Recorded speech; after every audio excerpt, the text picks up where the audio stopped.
다른 것들은 참고해 주시면 좋겠습니다. 오늘 함께 나눌 말씀 본문이 좀 길었죠? 좀 고민을 했어요. 이거를 자르면은 조금 더 주일날 여러분들하고 같이 나누기는 좋은데 이야기의 흐름상으로는 함께 묶는 것이 더 맞아서 좀 고민을 했습니다. 제가 저희 아이들을 이렇게 옆에서 보면서 아이들 학교에서 내주는 숙제 중에 좀 재밌는 숙제가 있더라고요. 한국에서 제가 학교를 다닐 때는 뭐 줄거리, 스토리가 나오고 나서 그 줄거리에 대해서 뭐 요약을 해오라든가 뭐 주제가 뭐냐, 뭐 주제 찾기, 소재 찾기 이런 거 했거든요. 근데 여기는 선생님들이 아이에게 전혀 관계없는 단어를 한 3-4가지 주시고 이게 들어가는 내용을 연결해서 스토리를 만들어 오라고 숙제를 내주시더라고요. 뭐 예를 드는 거예요. 예를 드는 거. 뭐 시계, 애기, 농구공, 하이드팍. 사실 뭐 아무 관계 없는 것들이거든요. 근데 이걸 가지고 스토리를 만들어 오라는 거예요. 오늘 저희가 읽은 본문이 바로 그렇습니다. 읽어보면 별 관계 없는 이야기들이에요. 뭐 성전 나오죠? 갑자기 뭐 하늘 나오죠? 뭐 핍박 받는 거 나오죠? 뭐 예루살렘 나오죠? 갑자기 뜬금없이 그 무슨 나무예요? 무화과 나무 나오죠? 거기에 뭐 갑자기 깨어있으라고 나오죠? 이게 아무 연결점들이 없는 것 같은데요. 전혀 다른 것 같은 이 하나가 모여서 사실은 지금 한 가지 이야기를 하고 있는 거예요. 그래서 이 본문을 제가 나누지 않고 조금 길지만 여러분들하고 같이 좀 살펴보도록 하겠습니다. 5절 6절이 시작이 이렇게 됩니다. 같이 한번 읽어볼까요? 5절 6절. 자, 어떤 사람들이 성전을 가리켜 그 아름다운 돌과 허물로 꾸민 것을 말하며 예수께서 이르시되 너희 보는 이것들이 날이 이르면 돌 하나도 돌 위에 남지 않고 다 무너뜨려지리라. 이렇게 기록했습니다. 자, 한 사람이 지난주에 우리가 나눴던 말씀을 혹시 기억나시나요? 두렙돈에 대한 이야기였습니다. 예수님과 제자들은 지금 예루살렘 성전의 한 부분에 계셨습니다. 그것은 헌금막 13개가 놓여있는 어떤 한 부분이었어요. 근데 사람들이 예수님이 워낙 유명하니까 어떤 분인지 잘 알잖아요. 지나가면서 보니까 예수님이 제자들에게 둘러싸여서 무엇인가 얘기도 하면서 함께 있는 모습을 살펴봤던 거죠. 그래서 너무 반가워서 예수님에게 와서 인사를 했습니다. 그리고 예수님이 바라보고 있었던 성전에 대해서 일종의 덕담이죠. 그 성전의 아름다움에 대해서 이야기를 했습니다. 이 돌들이 얼마나 아름다운지.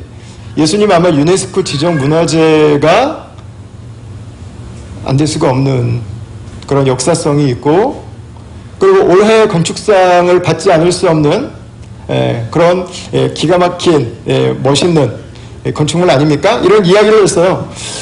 예수님 이 건물이 들여지기 위해서 정말 많은 분들이 헌신하셨어요. 그 수고로 이렇게 아름다운 건물이 만들어졌습니다. 여러분 그 이야기입니다. 얼마나 그죠? 얼마나 이 훈훈한 덕담입니까? 그런데 그 뒤가 문제입니다. 6절. 너희 보는 이것들이 날이 이르면 돌 하나도 돌 위에 남지 않고 다 무너뜨려지리라. 그랬어요. 여러분 좀 어떤 반응이 나와야 정상이죠? 그렇죠. 정말 많은 분들이 수고하셨죠. 맞아요. 저 기둥에 새겨져 있는 저 무늬를 보세요. 저 정말 기가 막힌 것 같아요. 여러분 그 아름다움과 수고와 그 예술성에 대해서 같이 감탄을 해야 되잖아요. 근데 예수님 뭐하고 계세요? 찬물을 확 까잖아요. 성전에 대해서 칭찬을 하고 있는데 지금 문화도 내릴 것이다. 이 맥락에 이게 좀 너무 안 맞는 그런 대답을 지금 하셨어요. 여러분들 예수님의 이 대답이 듣는 사람들에게는 그냥 넘어갈 수 없는 대답입니다. 왜냐하면 이스라엘 사람들에게 있어서 성전은 하나님의 영광이 열방으로 증거되는 중심 센터거든요. 하나님의 언약이 유지돼가는 유일한 통로거든요. 이 성전이라고 하는 것이 무너지는 것은요, 이스라엘 백성들에게 있어서는 있을 수 없는 일이에요. 그리고 있어서는 안 되는 일인 거죠. 그래서 예수님이 성전이 무너진다고 말씀하셨어요. 자, 그래서 사람들이 이제 질문을 합니다. 7절입니다. 같이 한번 읽어보겠습니다. 그들이 물어 이르되 선생님이여, 그러면 어느 때 이런 일이 있겠사오며 이런 일이 일어나려 할 때에 무슨 징조가 있사오리까? 사람들이 두 가지를 물어봤어요. 그러면 언제, when입니다. 언제 성전이 무너집니까? 라는 것이고요. 두 번째는 이 일이 일어날 때 어떤 사인이 있습니까? 라는 거였습니다. 제가 한번 이거 7절을 제가 이렇게 읽으면서 생각을 했어요. 왜 이 질문을 했을까? 두 가지 생각이 들었어요. 첫 번째는 예루살렘 성전은 예루살렘 성 안에 있는 거거든요. 예루살렘 성 안에서 잘 지켜가려고 노력하고 있는 게 무너진다는 얘기이기 때문에 예루살렘 성이 무너질 뿐만 아니라 이 성전이 무너진다고 하는 거는요, 국가적인 위기 상황입니다.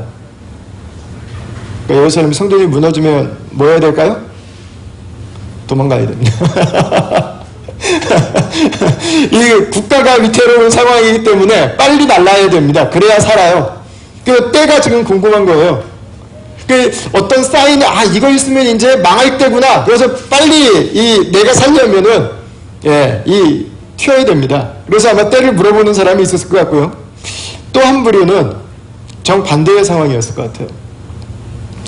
많은 사람들에게 있어서 예수님의 메시아됨, 예수님의 구원은 정치적인 것이었습니다.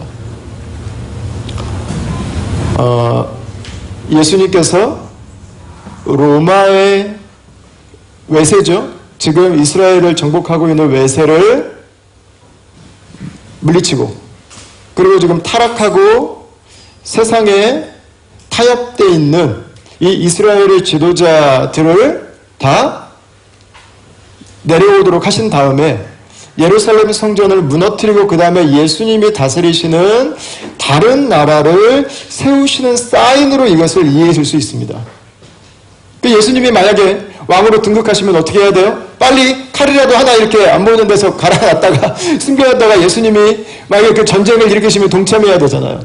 그러니까 그 때를 알아야 돼요. 예수님이 도대체 어떤 걸 사인으로 해서 지금 이 일들을 행하실지가 이 사람들에게 지금 중요한 거예요. 근데 이 사람들에게 예수님이 세 가지를 말씀하셨어요. 첫 번째, 8절과 9절입니다. 거짓 메시아들이 일어날 것이다. 거짓 메시아는 이스라엘 역사와 함께 했던 존재들입니다. 예수님 오시기 전에도 수만 명의 사람들을 모아서 거짓 메시아 행사를 하면서 로마와 전쟁을 했던 유다 벤 자카이라고 하는 거짓 메시아가 있었습니다. 그러니까 이 사람 때문에 몇만 명의 무고한 사람들의 희생이 일어났어요. 그럼 이스라엘 역사는 몇 년마다 몇십 년마다 계속되는 거짓 이 메시아들의 출몰이었습니다. 그걸로 인해서 이 백성들만 거기에 속아서 고통을 당하는 일들이 계속 반복돼 있었죠. 이 예수님은 앞으로도 그 일들이 계속 일어날 것에 대해서 말씀하셨어요. 12절에서 19절에서는 예수님은 이 세대, 예수님을 믿은 첫 세대들의 핍박에 대해서 이야기하셨습니다. 고난당할 것이다. 심지어는 가족들에게도 버림을 받을 것이다. 그리고 이 이야기는 오늘 우리가 읽은 누가복음을 누가가 기록한 또 다른 책인 사도행전에 그대로 기록이 되고 있습니다. 베드로와 요한부터 시작해서 대제사장들과 오늘 본문에 나오는 것처럼 그 권세자, 집권자들에게 끌려가서 어려움을 당하는 내용들이 그대로 기록이 되고 있습니다. 그런데 거기서 끝나지 않아요. 스데반의 핍박이 있고요. 죽음이 있고요. 그 다음에 유대기와 로마로부터 이제 전 국가적인 핍박을 직면하게 되는 일들이 일어나게 됩니다. 자, 그리고 예수님이 세 번째 좀 아리송한 말씀을 하셨어요. 10절, 11절, 25절, 26절 말씀인데요. 자, 제가 한번 이 말씀을 읽어 드리겠습니다. 혹시 본문은 없나요? 거기로 넘어가요? 예. 제가 한번 읽어 드릴게요. 혹시 성경 가지고 계신 분들은 보세요. 10절입니다. 또 이르시되 민족이 민족을 나라가 나라를 대적하여 일어나겠고 곳곳에 큰 지진과 기근과 전염병이 있겠고 또 무서운 일과 하늘로부터 큰 징조들이 있으리라. 1월 성신에는 징조가 있겠고 땅에서는 민족들이 바다와 파도의 성난 소리로 인하여 혼란 중에 곤고하리라. 이해가 되고 계시나요 지금? 자, 사람들이 세상에 임할 일을 생각하고 무서워함으로 기절하리니 이는 하늘의 권능들이 흔들리겠음이라. 이렇게 기록하고 있습니다. 여러분 어떠세요? 이 말씀을 들으면 저거 이해가 되시나요? 저는 이 말씀을 여러 번 읽었는데요. 어떤 느낌이냐면 옛날에 제가 고등학교 다닐 때 첫 번째로 고시조를 배울 때 느낌이 딱 났어요. 한국의 그 고시조, 요즘 쓰지도 않는 언어들, 이게 도대체 뭐지 알 듯한데 모르겠는 그 애매모호하면서도 좀 와닿지 않은 그런 느낌의 문장들이었습니다. 복잡한데요. 오늘날 우리가 쓰는 말로 한 문장으로 바꿀 수 있어요. 뭐냐면 세상이 뒤집히는 난리가 난다는 거예요. 천지가 개벽하는 사건이 난다. 언제 예루살렘 성전이 무너지는가? 거짓 메시아들이 나올 거고 예수님을 믿은 첫 세대들이 핍박을 받는 일이 일어날 것이다. 그런데 결정적인 사건이 일어났는데 천지가 개벽하는, 세상이 뒤집히는 사건이 일어난다는 것입니다. 오늘날로 가지고 와서 이야기를 하면 베를린 장벽이 무너졌다든지, 굉장히 큰 사건이었죠. 쿠바가 미국과 다시 수교를 재개했다든지, IS가 북아프리카와 중동 지역에서 지금 소란을 일으키고 있다든지, 후쿠시마 원전이 터졌다든지, 여러분 이런 것들은 작은 일들이 아닙니다. 예.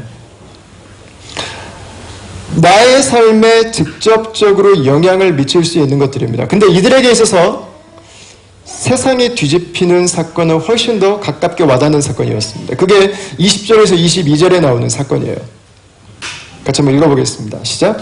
너희가 예루살렘이 군대들에게 에워싸이는 것을 보거든 그 멸망이 가까운 줄을 알라. 그때 유대에 있는 자들은 산으로 도망갈 것이며 성내에 있는 자들은 나아갈 것이며 촌에 있는 자들은 그리로 들어가지 말지어다. 이 날들은 기록된 모든 것을 이루는 징벌의 날이니라. 아멘. 여러분, 예수님께서 말씀하신 천지가 뒤집혀지는 사건은 뭘 말해요? 로마가 예루살렘을 함락시키는 사건이었습니다. 네로 황제가 유대 지역에 새로운 총독을 파송했습니다. 근데 그 총독이 유대인들을 너무 비하했어요. 그래서 유대인들을 약탈을 하고 하나님께 드렸던 예물을 자기 주머니에 집어넣고 그리고 그것에 저항하는 이스라엘 백성들을 수백 수천 명을 학살하는 사건이 일어났습니다. 이거에 대해서 이스라엘 백성들이 봉기했어요. 그게 AD 63년부터 67년까지 있었던 일입니다. 그 이야기를 듣고 그대로 두면 안 되겠다 싶어서 네로가 아버지와 아들인 베스파시안과 디도를 예루살렘으로 보냅니다. 그래서 베스파시안에게 네로가 유명한 이야기를 하죠. 예루살렘을 삽으로 떠서 지중해에 던져버리라고 이야기를 합니다. 그냥 가서 초토화시켜버리라는 이야기였어요. 근데 베스파시안이 아들과 함께 이 유대로 오는 길은 먼 길이었습니다. 준비를 해서 길을 떠났는데 그 사이에 네로가 자살하는 일이 발생을 했어요. 그래서 예루살렘으로 오던 베스파시안이 황제가 되기 위해서 다시 로마로 돌아갑니다. 그래서 베스파시안이 이 네로를 이어서 황제가 되고 그 다음에 그 아들인 디도 장군이 예루살렘까지 와서 결국은 디도 장군에 의해서 예루살렘이 성벽이 무너지고 예루살렘 성전이 완전히 파괴되어지는 그 일이 일어나게 됐습니다. 여러분, 역사적 사건에 대한 이야기예요. 예. 한 나라의 백성으로서 그 나라가 무너진다고 하는 것은, 그 나라가 삶의 터전을 잃는다고 하는 것은 단순히 내 생명을 부재했다고 해서 감사할 수 있는 문제가 아니죠. 내 정체성과 내 역사와 내 미래가 하루아침에 날아가 버리는 사건입니다. 여러분, 이게 천지개벽이에요. 언제 예루살렘 성전이 무너지는가? 바로 이 사건이에요. 이 사건. 이때 무너진다고 하는 것입니다. 이스라엘 백성들로 말을 한다면 여러분, 받아들이기 너무 어려운 사건이죠. 있어서는 안 되는 일이 일어났습니다. 그런데 예수님께서 이 이야기 맨 뒤에다 뭐라고 말씀하셨어요? 22절을 한번 보십시오. 이 날들은 기록된 모든 것을 이루는 징벌의 날이다 그랬어요. 징벌은 하나님의 심판이죠. 하나님의 징벌이 뭘까요? 우리 몇 주 전에 하나님의 징벌에 대해서 살펴봤었어요. 누가복음 20장 14절입니다. 기억이 나시나요? 농부들이 그를 보고 서로 의논하여 이르되 이는 상속자니 죽이고 그 유산을 우리의 것으로 만들자 하고 포도원 밖에 내쫓아 죽였느니라. 그런즉 포도원 주인이 이 사람들을 어떻게 하겠느냐? 와서 그 농부들을 진멸하고 포도원을 다른 사람들에게 주리라 하시니 사람들이 듣고 이르되 그렇게 되지 말아지이다 하거늘. 이렇게 이야기했습니다. 여러분, 하나님을 거절한, 하나님의 종들을 거절한 그 품꾼들에 대한 아버지의, 그 주인의, 오너의 심판이었습니다. 그리고 포도원은 다른 사람들에게 주어졌습니다. 그 다른 사람들은 누구예요? 이방인들입니다. 이방인들. 오늘 이 이야기에서 예수님께서 예루살렘의 포위와 멸망에 대해서 예언하신 뒤에 의미심장한 비유를 하나를 드셨습니다. 29절에서 31절인데요. 자, 많은 내용을 빨리 지나갑니다. 여러분 잘 따라오세요. 같이 한번 읽겠습니다. 이에 비유로 이르시되 무화과 나무와 모든 나무를 보라. 싹이 나면 너희가 보고 여름이 가까운 줄을 자연히 아나니 이와 같이 너희가 이런 일이 일어나는 것을 보거든 하나님의 나라가 가까이 온 줄을 알라. 아멘. 여러분, 예수님은 예루살렘이 로마 군인들에 의해서 포위되고 멸망당하고 성전까지 주저앉을 것을 말씀하셨습니다. 그런데 중요한 게 있습니다. 그게 끝이 아니라는 거예요. 더 있다는 거예요. 뭐가 더 남았다는 거예요. 그걸 말씀하시기 위해서 예수님은 무화과 나무의 비유를 드셨습니다. 무화과 나무는요, 겨울이 되면 모든 잎이 다 떨어집니다. 하나도 남아있지 않습니다. 그리고 봄이 되면 새순이 돋습니다. 그러면 사람들은 무화과 나무에 새순이 돋으면 누구나 어린 아이들까지 알았어요. 아, 이제 겨울은 다 갔고 여름이 다가오는 사인이었습니다. 여러분, 예수님은 말씀하고 계신 거예요. 누구나 상식적으로 무화과 나무에 싹이 나면 여름이 오는 것처럼 예루살렘의 멸망은 무화과 나무에 싹이 나는 것과 같다는 것입니다. 그럼 이제 뭐가 와요? 여름이 와요. 그 다음에 뭐가 또 있어요? 27절, 28절입니다. 그게 뭘까요? 여름이 뭘까요? 그 다음은 뭘까요? 싹이 나면 사람들이 당연히 기대하는 그 다음 스텝은 뭐가 될까요? 27, 8절입니다. 그때 사람들이 인자가 구름을 타고 능력과 큰 영광으로 오는 것을 보리라. 이렇게 말씀하셨어요. 이 말씀은 다니엘서 7장에 나오는 예언의 말씀입니다. 다니엘은 메시아에 대해서, 우리를 구원할 메시아에 대해서 예언했습니다. 근데 그 메시아를 메시아라고 부르지 않았어요. 다니엘은 인자라고 하는 이름으로 불렀습니다. 그 사람의 아들이라는 뜻입니다. 그 인자가 이 세상에 마지막에 오셔서 구원할 자들을 구원하고 심판할 자들을 심판하는 그 말씀을 예수님이 말씀하고 있는 것입니다. 여러분, 이 말씀을 조금 풀어서 설명을 하면 어떻게 이해하면 되겠어요? 모든 잎이 다 떨어졌던 무화과 나무에 새싹이 돋고 새순이 돋으면 사람들은 이제는 당연히 여름이 오겠구나 라고 생각하는 것처럼 앞으로 예루살렘이 멸망할 건데, 이게 하나님의 징벌인데 예루살렘이 멸망하면 이제는 당연히 그 다음에 반드시 찾아오게 되는 한 가지의 사건이 있다는 것입니다. 그게 뭐라고요? 인자가 영광 중에 세상에 오시는 사건이라는 거예요. 여러분, 예수님은 지금 그것에 대해서 미리 예언하고 계신 것입니다. 여러분, 이 예수님의 말씀은 제가 왜 오늘 본문을 여러 개로 나눌 수 없었냐면, 예수님은 지금 예수님께서 처음으로 이 땅에 오셔서 십자가에 죽으시고 부활하신 예수님이 하나님의 아들이셨다고 하는 것을 증거하는 마지막 예언으로 예루살렘이 무너질 것을 말씀하셨어요. 예루살렘이 무너진다면 예수님의 말씀은 맞았던 게 다시 한번 증거되는 거예요. 그런데 이 예수님께서는 마지막 때에 하나님께서 당신의 아들을 영광 중에 보내셔서 이 세상을 구원하고 심판을 일으키는 일을 행하실 것이라고 하는 것도 동시에 말씀하고 계세요. 두 개를 연결시키셨어요. 예루살렘 성벽이 무너지게 된다면 인자가, 메시아가 영광 가운데 이 세상에 오시는 일은 당연히 일어나게 될 것이다. 여러분, 이 사실은요, 예수님께서 우리를 구원하시는구나, 예수님께서 한 번 오셨고 예수님이 영광 중에 다시 오시는구나 라고 하는 예수님에 대한 이야기예요. 근데 동시에 이건 우리들의 이야기예요. 왜 우리들의 이야기가 되죠? 우리들은 지금 바로 그 사이에 살고 있기 때문에 그렇습니다. 여러분, 이건 뭐에 대한 이야기예요? 역사에 대한 이야기예요. 역사에 대한 이야기.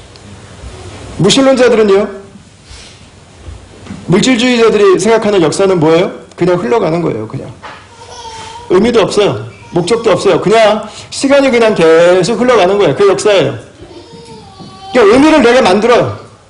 의미를 내가 갖다 붙여요. 그래서 재밌게 살아야 돼. 우리 행복하게 살아야 돼. 열심히 하려고 해요. 거기까지예요. 근데 세상에 우연히 나왔는데 의미가 어디서 나와요? 실수로 세상에 인간들이 이 세상에 던져졌는데 무슨 수로 어디에서 여러분 의미를 찾냐고요.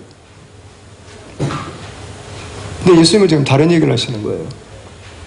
세상의 역사는 하나님이 창조하신 거예요. 인간의 죄로 인해서 그 역사가 어그러졌어요. 하나님의 아들이 이 세상에 오셔서 그 역사를 다시 회복시키셨어요. 그리고 그 하나님의 아들께서 다시 이 땅에 오시는 날 하나님의 역사는 완전히 회복되는 거예요. 여러분, 이 여러 가지의 이야기가 역사의 이야기예요. 우리가 지금 어디 살고 있는가? 우리가 지금 어디쯤 와 있는가? 이것에 대한 이야기를 예수님은 지금 하고 계신 것이죠. 그러니까 우리가 보통 이제 종말이라는 표현을 쓰는데, 종말, 마지막 때, 말세 그러죠. 뉴스나 이런 데서 좀 끔찍한 사건 같은 거 보면 말세야 말세 우리 이렇게 이야기를 하는데, 여러분, 말세는, 성경에서 말세는 한순간이 아닙니다.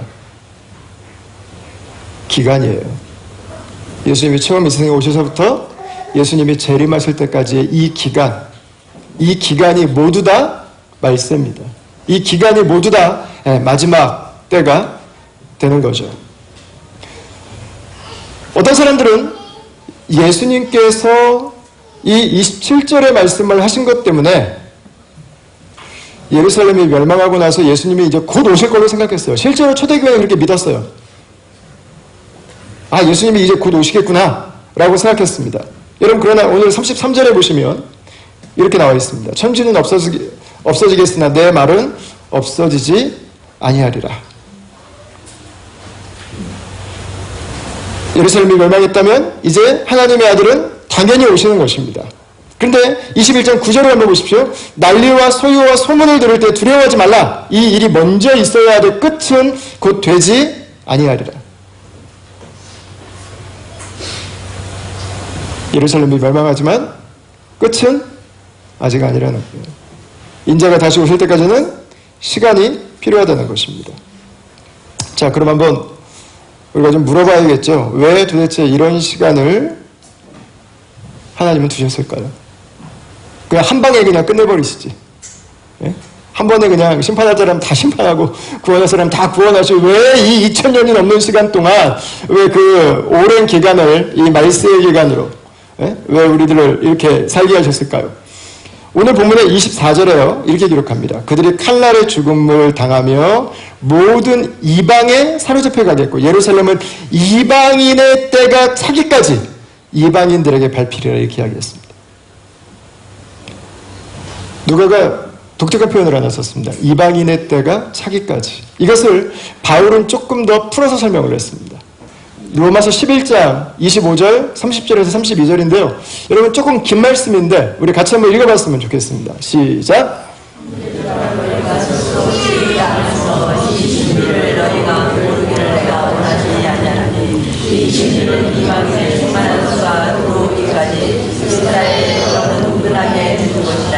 너희가 전에는 하나님께 순종하지 아니하니 이스라엘이 순종하지 아니하므로 이제 긍휼을 입었는지라. 이와 같이 이 사람들이 순종하지 아니하니 이는 너희에게 베푸시는 긍휼로 이제 그들도 긍휼을 얻게 하려 하심이라.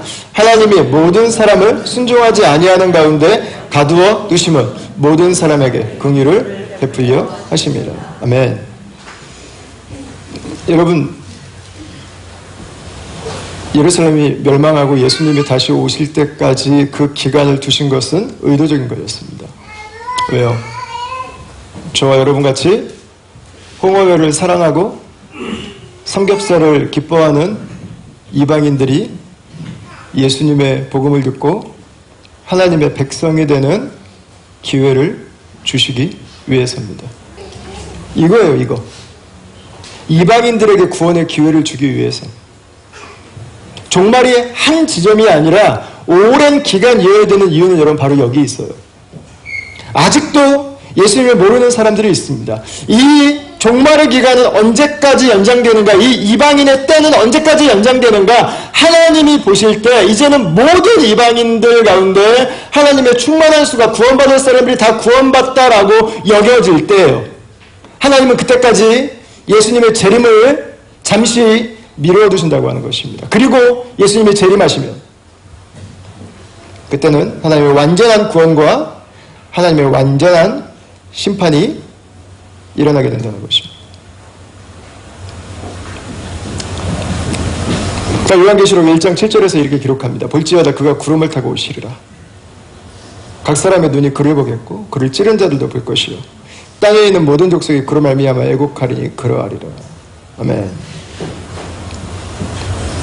여러분, 오늘 본문에서 우리가 읽은 사건은 예루살렘의 멸망에 대한 이야기입니다. 그러나 예루살렘의 멸망에 대한 이야기만이 아닙니다. 예수님이 다시 오실 때 오늘 본문에 나온 예루살렘 성을 둘러싼 로마인들로 인한 그 공포와 두려움은 이 세상의 현실이 된다는 것입니다. 두 번 다시 기회가 없는, 두 번 다시 회생 불가능한 그 심판 앞에 우리 모든 사람들이 서게 된다는 것입니다. 여러분, 그래서 예수님은 오늘 이 말씀을 통해서 우리로 하여금 우리가 이 시대를 어떻게 살아야 될지 권면을 주고 계신 거예요. 우리가 이 시대를 살아갈 때 유대인들 중에서 하나님의 아들이 사람의 몸을 입고 성육신에서 이 세상에 올 거라고 기대하는 사람은 없었어요. 근데 하나님은 그렇게 오셨어요. 이스라엘 백성들 가운데 예루살렘 성이 멸망하고 성전이 무너져 내릴 것이라고 생각한 사람은 없었어요.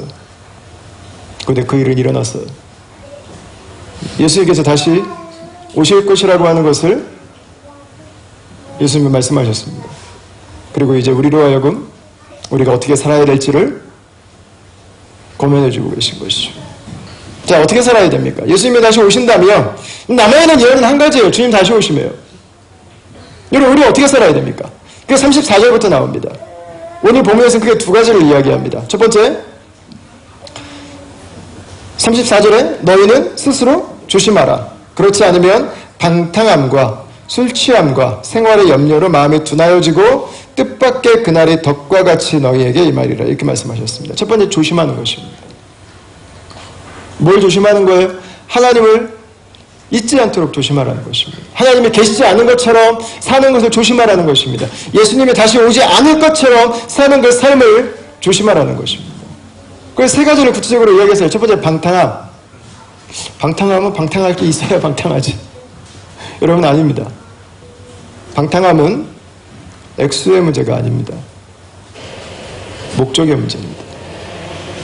누구든지 방탕할 수 있습니다. 물질의 문제만이 아닙니다. 시간의 문제입니다. 인생의 문제입니다. 두 번째는 술 취함이죠. 무엇인가 의존해서 사는 것입니다. 빠져서 사는 것입니다. 좀 더 직접적인 표현을 하면 무엇인가 미쳐서 사는 것입니다. 맨정신으로 살기 어려운 거죠. 뭔가 하나를 붙들어야 사는 거죠. 여러분, 파스칼이 판세에서 그 얘기를 해요. 우리 인간의 모든 사람들의 마음속에는 하나님으로 채워져야 되는 거대한 공백이 있습니다. 하나님으로만 채워져요. 무엇으로도 채울 수 없어요. 죄송한데 아내로도 안 채워져요. 자식으로도 채워지지 않는 거예요. 그건 하나님으로만 채울 수 있어요. 그런데 그걸 자꾸 다른 것으로 채우려고 그래요. 그 현상을 뭐라고 그러죠? 중독이에요, 중독. 나를 만족시키지 못하는 것들로, 나를 채울 수 없는 것들로, 하나님을 인정하지 않기 때문에 계속해서 다른 것들로 나를 채워가려고 애쓰는 거죠. 브레이크가 없는 채움. 중독이죠. 세 번째는 생활의 염려입니다. 현재의 스트레스와 부담에 대해 인생의 모든 것이 되는 것입니다. 여러분, 스트레스와 부담이 없는 삶이 있을까요? 없을까요? 없습니다. 그죠? 스트레스와 부담은 사이드 트랙이 되도록 만들어야 됩니다. 스트레스와 부담에 대해 인생의 모든 것이 되도록 허용하면 내 인생은 없어요. 스트레스와 부담은 이렇게 살아도 있고 저렇게 살아도 있어요. 그냥 사이드 트랙으로 놓으세요. 사이드 트랙으로. 스트레스와 부담에 대해 인생의 모든 것이 되도록 할 필요가 전혀 없습니다. 먼저 그분의 나라와 그분의 의가 내 삶의 중심에 오도록 하는 것입니다. 여러분, 이 세 가지 우리의 영적인 성장을 가로막고 있는 것들이기도 합니다. 왜 우리가 하나님을 잊고 하나님의 나라의 가치를 잃어버리고 여러분 이렇게 방탕함과 술 취함과 생활의 염려 안에서만 살아갑니까? 주님을 망각하고 있는 것입니다. 주님이 다시 오셔서 우리를 회복시키신다고 하는 것을 잊고 있는 것입니다. 그래서 첫 번째로 주시는 권면은 뭐냐면 잊지 않도록 조심하라는 것입니다. 잊지 않도록 조심해라. 그러니까 어떻게 살면 돼요? 반대로 하면 돼요. 반대로. 방탕하지 말고 주님의 목적에 맞게 사용하는 것입니다. 나만 위해 살지 말고 나누면서 살아가는 것입니다. 내 뜻만 구하지 말고 하나님의 나라와 하나님의 의를 구하는 삶을 살아가는 것이죠. 얼마 전에 제 아내가 타던 차를 팔았습니다. 2,000불에 내놨는데요. 2,000불에 내놨는데 사러 오신 분들께서 이게 잘 안 된다고 그래가지고 50불을 추가로 깎아드렸습니다. 1,950불을 받고 차를 판매를 했습니다. 근데 차를 사가신 분이 제 아내에게 몇 가지 컴플레인을 하셨습니다. 제가 이 차 가격이 19만 5천 불이면 그 컴플레인을 제가 아마 기쁘게 제가 받았을 것 같아요. 그냥 차값이 19,500불만 됐어도 제가 말씀하신 분의 컴플레인을 제가 그럴 수 있겠다라고 생각했을 텐데 1,950불에 판매한 차를 이 너무 수준 높은 퀄리티를 요구하셨어요. 제 아내가 그 차를 너무 잘 탔거든요. 차 문제가 없는 차예요. 근데 아내에게 너무 심하게 이야기를 하시고 사용해서는 안 되는 표현들을 쓰시고 너무 비인격적이시더라고요. 그래서 아내에게 전화번호를 나를 달라고 내가 그분들하고 통화를 한번 해보겠다고. 근데 아내가 당신은 하지 말고 그냥 가만히 있으라고 본인이 했어요. 제가 한번 전문가에게 한번 전화드려서 여쭤봤어요. 그랬더니 딜러에서 사도 8,000불 이하는 워런티를 요구할 수 없답니다. 이게 법적인 거랍니다. 그리고 개인적으로 사도 5,000불 이하는 워런티를 하지 않는 게 법적인 기본 가이드라인이라는 거예요. 그러니까 8,000불, 5,000불도 아니고 이제 2,000불도 안 되니까. 근데 이분들이 어느 순간 조용해졌어요. 그 제가 이상해가지고 이분들이 왜 연락이 없어? 제 아내에게 물어봤어요. 그랬더니 제 아내가 저에게 이야기했어요. 이분들이 몇 가지를 요청하셨는데 자기가 그걸 그냥 드렸다는 거예요. 1,950불에 사서 차 팔아서 차값의 일부를 또 드렸다는 거예요. 그래서 제가 그걸 왜 드렸냐고 그거를 우리가 그랬더니 아내가 한마디를 딱 하더라고요. 그분들이 자신이 교회 다니는 걸 안 돼요. 혹시라도 이 몇백 불 때문에 그분들이 나중에 교회 다닐 기회가 있는데 자기의 생각이 나서 우리들의 생각이 나서 그분이 예수님을 거절하면 안 되지 않냐고. 그냥 우리가 몇백 불 드리는 게 그분들이 예수님을 거절하는 것보다 더 낫지 않냐고. 이게 손해를 결정한 거죠. 여러분, 예수님께서 우리의 인생에 가장 중요한 분이시고 그분이 다시 오셔서 우리의 삶에 이런 보상이라고 하는 게 이루어진다면, 그분의 채우심이 있다면 우리가 여러분 다 이길 필요는 없는 것 같아요. 사실 저는 이것에 대한 레슨을 미국에서 유학하는 기간에 했습니다. 제가 한번 나눈 적이 있는 것 같은데, 아내와 가족들과 함께 평소에 가고 싶었던 하와이의 유명한 선교단체에서 하는 그 세미나가 있었어요. 그래서 미국에 있는 김에 비행기 표를 끊어서 한번 가지고 오려고 전화를 해서 신청을 하고, 그 다음에 접수됐다는 이야기를 듣고, 비행기 표를 사도 되냐고 물어보고 비행기 표를 샀어요. 그 다음에 마지막으로 한 가지 좀 컨펌해야 될 게 있어서 저희 아이를 차일드 케어 때문에 가기 직전에 전화를 했어요.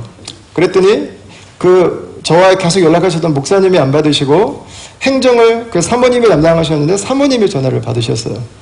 제가 김도환이라는 사람인데 이번에 세미나 가서 뭐 하나 여쭤볼 게 있어서 전화를 드렸다고 그랬더니 사모님이 행정은 다 관할하시는 거예요. 근데 제 이름을 들어본 적이 없으세요. 등록 안 되셨는데요? 목사님이 되셨다고 그래서 제가 비행기표 끊어도 되냐고 여쭤봐서 비행기표까지 끊었는데요? 그랬더니 오시는 건 자유인데 오셔도 숙소도 없고 참여하실 수 없다는 거예요. 저희 가족들 5명 비행기표 리턴 끊는데 3,000불 들었거든요, US로. 유학생 3,000불이면은요, 한 달 저희 가족 생활비였습니다. 와도 소용이 없다는 거예요. 오는 건 자유인데 알아서 하라고. 저희가 뭐 있는 거 탈탈 털어가지고 했기 때문에 그냥 갈까 그 생각도 했어요. 근데 뭐 가서 어떻게 하겠어요. 아이들 다 데리고 갔어. 그냥 기도하는데 막 너무 열이 받는 거예요. 막 그분을 생각하면서 기도하는데 목사님이라는 표현이 안 나와요. 이게 하면서 이게 이것 때문에 제가 며칠 동안 밥도 못 먹고 이제 죽는 줄 알았어요. 제가 너무 힘들었어요. 근데 하나님이 기도하는데 저에게 이런 마음을 주시더라고요. 야, 김도환, 너 미국에 가서 공부하고 앉아있는 게 아군들하고 싸우는 쌈딱 되려고 거기까지 가서 유학하고 있어? 하나님이 그 마음을 주시는 거예요. 아니잖아요. 우리의 싸움은 혈과 육에 대한 게 아니잖아요.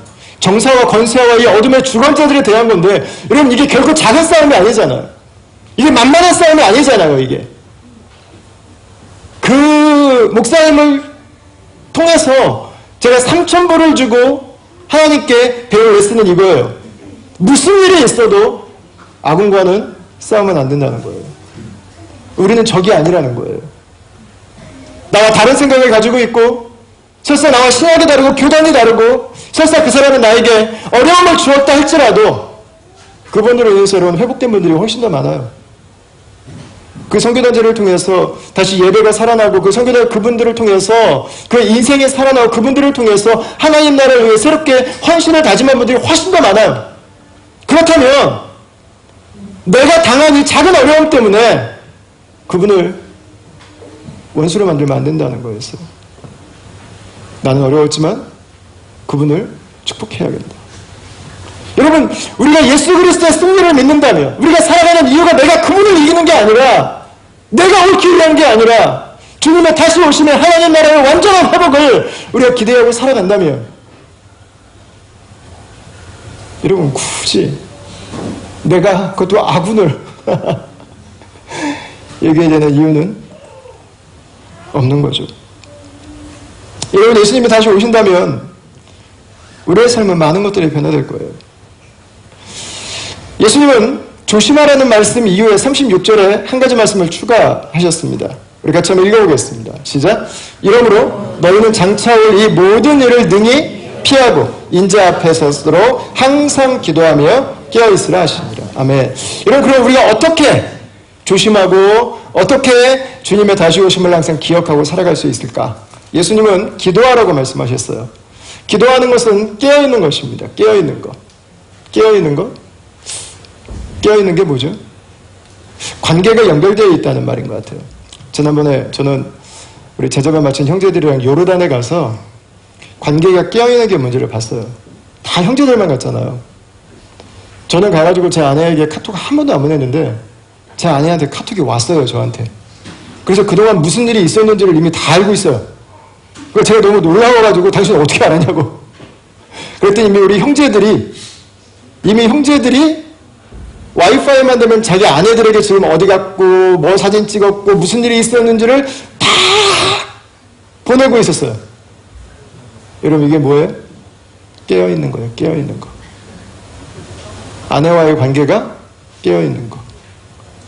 2주를 떨어져 있다 다시 만나도요, 아내 만날 때 어색하지 않아요. 왜냐하면 깨어있기 때문에. 제가 제일 안 깨어있는 사람이 저랑 우리 재현이 형제였어요.